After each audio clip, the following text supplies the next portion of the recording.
मुझे ना धीरे धीरे लगने लगा था शायद मैं गलत हूँ, क्योंकि एक टाइम आया था जब मुझे सच में लगने लगा था आप अच्छे, लेकिन आप ना अच्छे नेता, ना अच्छे दोस्त हैं, अच्छे इंसान तो है ही नहीं। मैं भूल गई थी शायद नेता किसी के होते नहीं है, वो सिर्फ अपने बारे में सोचते हैं। और मुझे पहले दिन से ही शक था कि ये जो आपका इतना अच्छा बनना, अपनी मंगेतर के खिलाफ जाना, मुझे कॉन्ट्रैक्ट लाके देना, सबके पीछे एक सोची समझी साजिश है। मैंने अपनी जीवन की सबसे बड़ी गलती कर दी आप पे विश्वास करके, क्योंकि आप तो सिर्फ मेरा इस्तेमाल कर रहे थे, आप हम सबका इस्तेमाल कर रहे थे सिर्फ अपनी राजनीति बढ़ाने के लिए। नेताजी मुझे लगा आप अच्छे, लेकिन आप तो मुझे सीढ़ी बना रहे थे सराफी की ऊंचाइयों तक चढ़ने के लिए। आप हमारे विश्वास के लायक ही नहीं है। सच बोल रही है सुमन, नेताजी बिल्कुल भी विश्वास के लायक नहीं है। इन्होंने हमारे सुमन की बेइज्जती की है। आज के बाद हम इन्हें सराफे में कदम भी नहीं रखने देंगे। हाँ, बिल्कुल नहीं रखने देंगे। चलो यहाँ से, चलो यहाँ से। मेरी बात समझने क्यों? सुमन जी प्लीज मेरी बात तो सुनिए। सुमन जी प्लीज।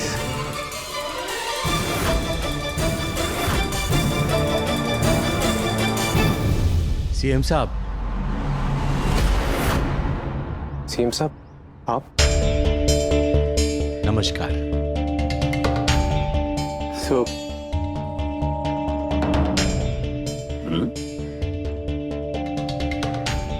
वैसे तो मैं तुम्हें बधाई देने आया था, लेकिन मुझे क्या पता था कि मुझे यहाँ पर ये सब कुछ देखने मिलेगा। मैंने तुम्हें सराफे के लोगों का दिल जीतने को कहा था, लेकिन तुमने तो सब कुछ उल्टा पुल्टा कर दिया। अब तुम क्या, हमारी पार्टी का कोई भी कैंडिडेट वहां से इलेक्शन जीत नहीं सकता। नफरत करते वो लोग तुमसे, नफरत। चलो अब शादी एंजॉय कर लो, राजनीति तो तुम्हारी वैसे भी खत्म हो चुकी है। अच्छा सीएम साहब आइए चलते हैं।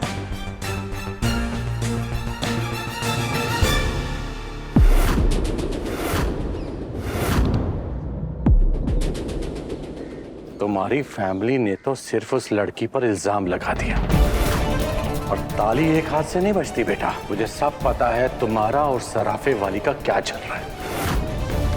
तुम तो बहुत बड़े खिलाड़ी निकले। अपनी राजनीति के लिए एक तरफ मेरी बेटी और दूसरी तरफ वो सुमन इंदौरी, दोनों को राजनीति की सीढ़ी बनाकर तुम ऊपर चढ़ना चाहते थे। कल तक रुक जाओ बेटा, तुम्हें पता लग जाएगा कि गजेंद्र गुप्ता क्या चीज है।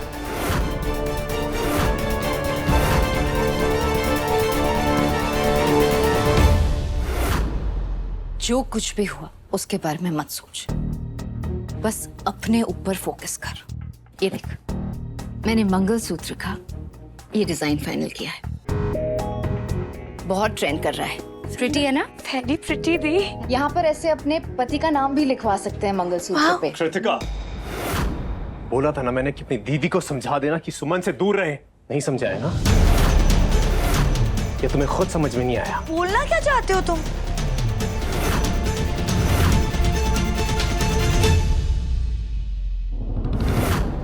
बहुत खूबसूरत मंगलसूत्र है।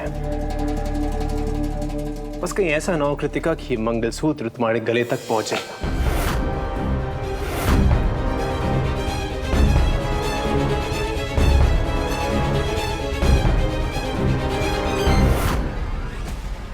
तीत इतना ज्यादा गुस्सा है, कोई ऐसा ना हो कि उस कचरा आंटी के चक्कर में वो शादी ही तोड़ती थी। ऐसा कुछ नहीं होगा।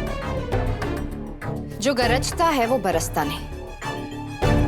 और तीर्थ भैया के लिए दो ही चीजें इंपॉर्टेंट है, मम्मी जी और इलेक्शन की टिकट। उसके अलावा वो किसी का भी पत्ता काट सकते हैं। अखिल भैया एक मिनट। और वो मैंने ज्वेलर को ना, देखो ये वाला मंगलसूत्र दिया है बनवाने को। काफी लेट हो गया है, प्लीज पिकअप कर लोगे? हाँ हाँ भाभी, मैं कर लूंगा, टेंशन मत लीजिए। जिम्मेदारी दे रही हूँ आपको। ओके भाभी।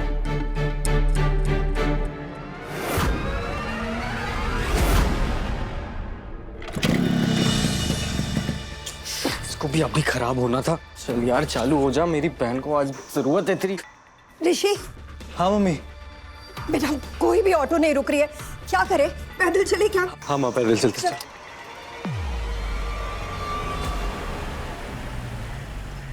सुम्मी, सुम्मी।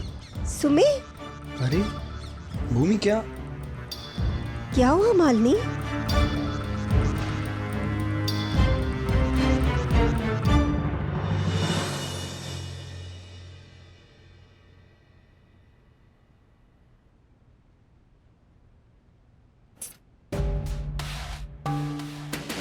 आजा रेवा, हम पिक्चर्स लेते हैं।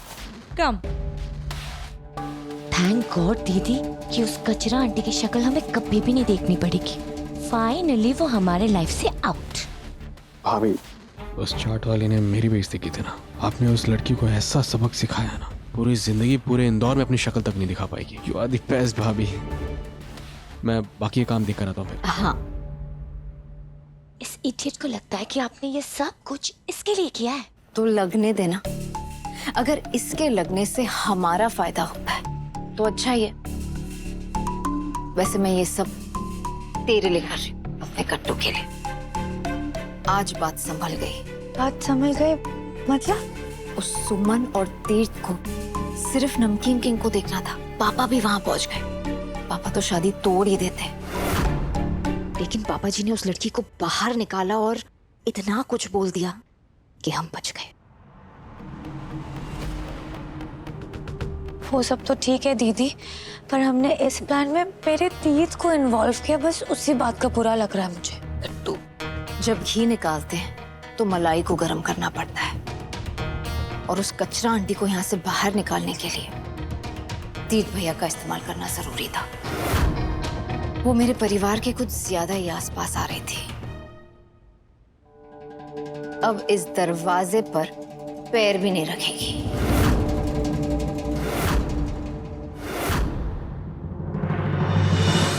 लड़की तो लक्ष्मी होती है ना माँ, दुर्गा होती है, सरस्वती होती है, उसकी तो पूजा करनी चाहिए।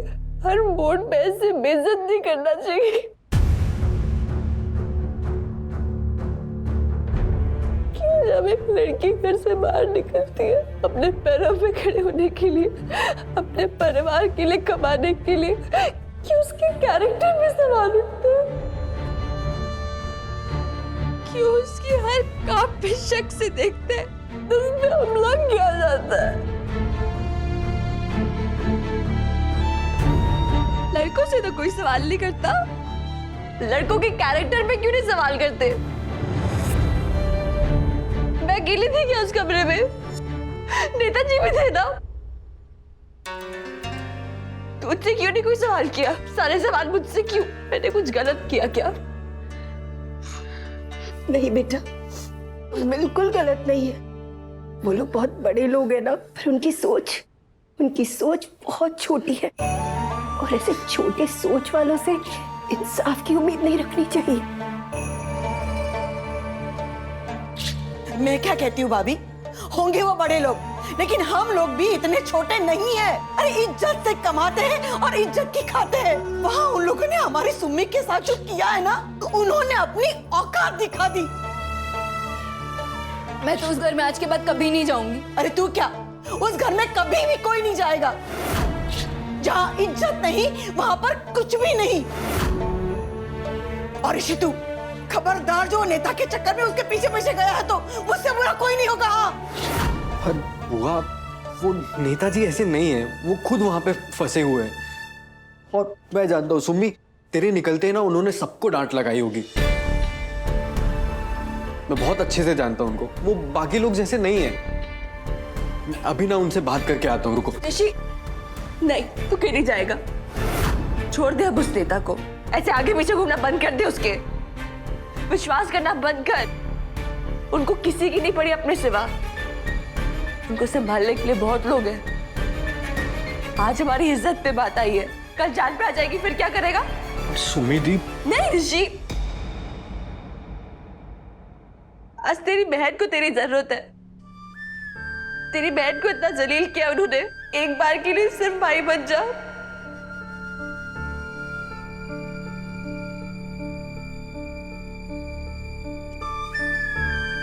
ना किसी का दोस्त, ना किसी का बेटा, सिर्फ मेरा भाई। मुझे छोड़ के बन जा। पागल है क्या सुमी? मैं तुझे कभी छोड़ के नहीं जाऊंगा। मर जाऊंगा ना तो भी कभी छोड़ के नहीं जाऊंगा। कैसी बात करती है तू? फिर से तो मनहूस बातें कर रहा है।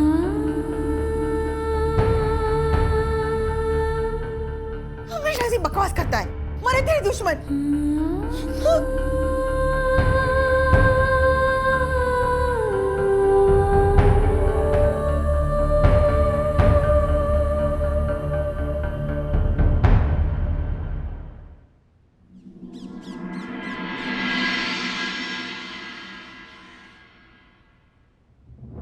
भैया शायद आपने गलत नाम पढ़ लिया होगा, फिर से देखिए ना। अरे आप गजेंद्र गुप्ता के होने वाले दामाद हो, आपको टिकट कैसे नहीं मिलेगा? 10 बार देख चुका हूं मुन्ना, हर बार यही पढ़ा कि गजेंद्र गुप्ता ने मेरी टिकट कैंसिल कर दी है।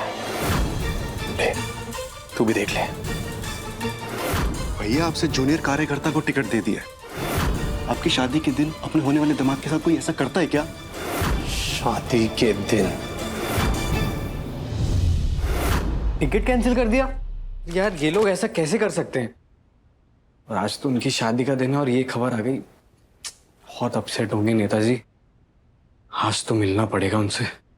मेरा मिलना बहुत जरूरी है, मैं मिलके आता हूँ उनसे। रुक रुक रुक, कहाँ जा रहा है ऋषि? सुमी, कहीं जाने की जरूरत नहीं है, ठीक है?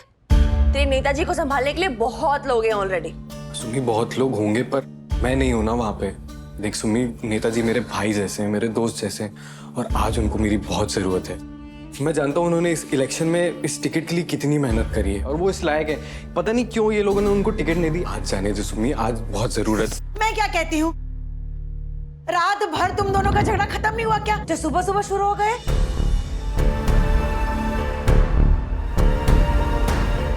अच्छा, तेरे नेताजी टिकट के लायक है, तो हम किस लायक है ऋषि? सुमी यार, नहीं नहीं, बताना ऋषि, हम किसके लायक है? क्या हम तेरे प्यार, तेरी फिक्र के लायक नहीं है ऋषि?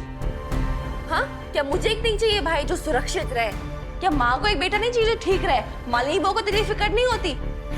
भूमि को एक भाई नहीं चाहिए जब उसको कोई जरूरत पड़े? कोई कंपटीशन थोड़ी है। माँ, बुआ, तेरी भूमि, इन सब की जगह थोड़ी कोई ले सकता है सुमी। अच्छा, तो फिर क्यों लगता है ऐसा ऋषि कि हमसे हमारी प्रॉब्लम, टेंशन, हमारी फिक्र से तुझे कुछ फर्क ही नहीं पड़ता है? क्या हमें अच्छा नहीं लगता कि हमारा ऋषि हमारे पास रहे? क्या हमें अच्छा नहीं लगता है कि हम बेफिक्र होके चल तुझे घर से बाहर भेजे? हमें अच्छा नहीं लगता है हमारे पास एक ऐसा भाई हो जो समझदार हो, अपनी जिम्मेदारियां समझे, घर को संभाले, हम सबको संभाले? लेकिन हमें तो ऐसा भाई मिला है कि जिसको कान खींच के घर वापस लाना पड़ता है। नहीं तो मेरी बात सुन ऋषि, चुप। क्यों खिसक रहा है बार बार? मेरी तरफ देख। हाँ बोल। राजनीति ने पहले हमसे पापा छीन लिया। तुझे कुछ भी हो गया ना ऋषि, तो 4 लोग बर्बाद हो जाएंगे।